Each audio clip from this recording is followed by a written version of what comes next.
Hi, friends. I wanted to share a book with you today. Since yesterday I gave you a play outside challenge, I thought today let's share a book. And the book I'm going to share with you is Splat the Cat, On with the Show. Now, I hope you got your package in the mail already. And in that package was this book for you to keep at home. This is our April book. And so I wanted to read it with you today. And while we're reading, I really want to think about performing. In the story, Splat and his friends are doing a play. They're performing. And one skill that really helps us when we perform is our fluency. We know when we read fluently, we are reading nice and smoothly. Smooth like a skateboard, not like a robot. And we're reading our punctuation and making sure that we have good expression. So when you're reading at home this week, I'd like to challenge you to read out loud to someone else. We can read in our head sometimes, and that's fun, and that's what lots of grown-up readers do. But also, it's fun to read out loud sometimes. And while you're reading, to work on those expression and reading the punctuation and reading nice and smoothly, to work on our fluent reading, because that's one of our goals in first grade. So this book is Splat the Cat, On with the Show.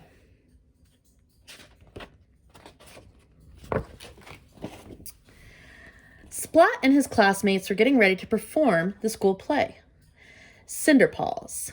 Backstage was a flurry of fur as the cats put on their costumes. Splat was so excited to be performing. He had butterflies in his tummy. Think about what it means to have butterflies in his tummy. Does it mean he actually has bugs in his stomach? We talked about figures of speech, right?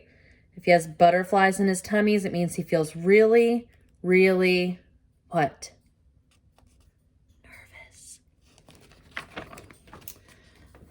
Let the show begin, announced Mrs. Wimpy Dimple.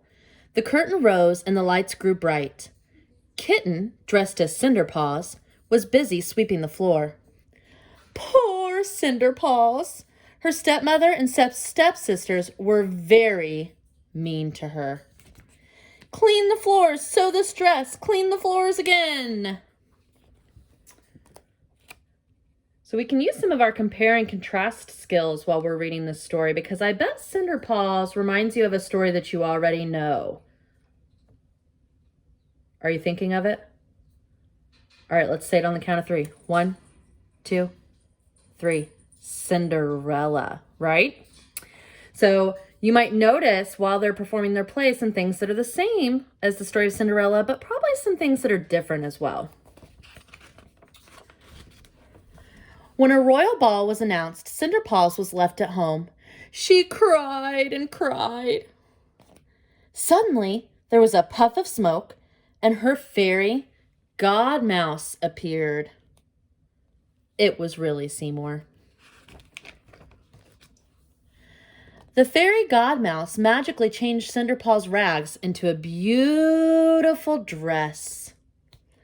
Next, the mice were changed into horses. They pulled a grand carriage to the ball. Backstage, Spike was changing too. I don't remember Prince Charming being colored with purple polka dots, do you? There was a big problem. Spike was about to make his grand entrance as Paw Prince Charming, but he had stage fright. I can't go on. I'm not feeling well. I've got a bad case of the spots, wailed Spike. He pointed at some purple dots on his face.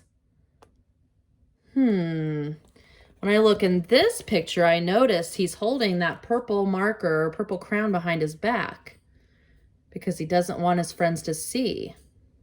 I wonder what character detail we would use to describe Spike right now. I'm thinking of one. I want you to say yours on the count of 3.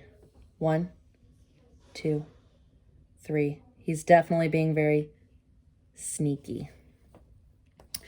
Oh dear, said Mrs. Wimpy Dimple. What will we do? Suddenly, Kitten had an idea. What about Splat? He could play Spike's role. Splat's tail wiggled with worry. He wasn't sure he could do it. Splat looked at Kitten, smiling at him. He didn't want to disappoint her, so with all his courage, Splat said yes, he'd play the part. So the word courage goes along with the word brave, which is a character detail we could use for Splat. Do you guys think he's being pretty brave right now? A quick costume change, and Splat was now Paw Prince Charming. The costume wasn't exactly a perfect fit, though. Looks like it's pretty big, huh?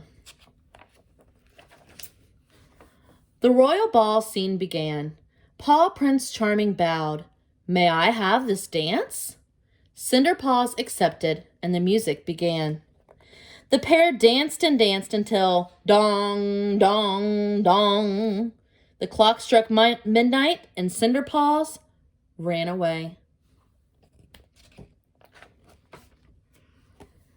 Splat tried to chase after her, but tripped over his oversized costume. He smashed into plank the clock. He grabbed the curtain and ripped it down. Then everything went tumbling. Splat! The crowd gasped.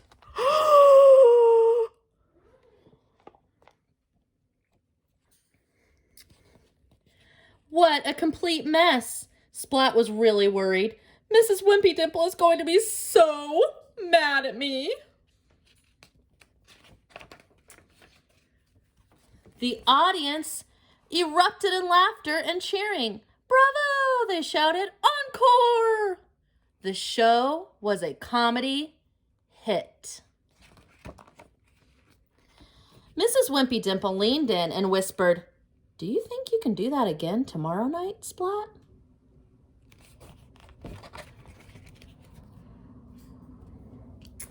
That was a pretty good book. I love Splat the Cat because his books are always hilarious.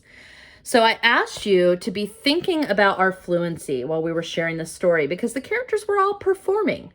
Nobody would want to see their play if they got up there and said their part like this. When we read fluently, we read smooth like a skateboard, not like a robot. We read the punctuation marks and make our voice match what we're reading. We read with good expression. So I would love for you today, when you're doing your at-home learning time, to find a book you have at home to read, or maybe you want to read this book or a part of this book, and read it out loud to somebody and see what you can really do with your fluency. I miss you guys. I'm proud of you. Keep working hard.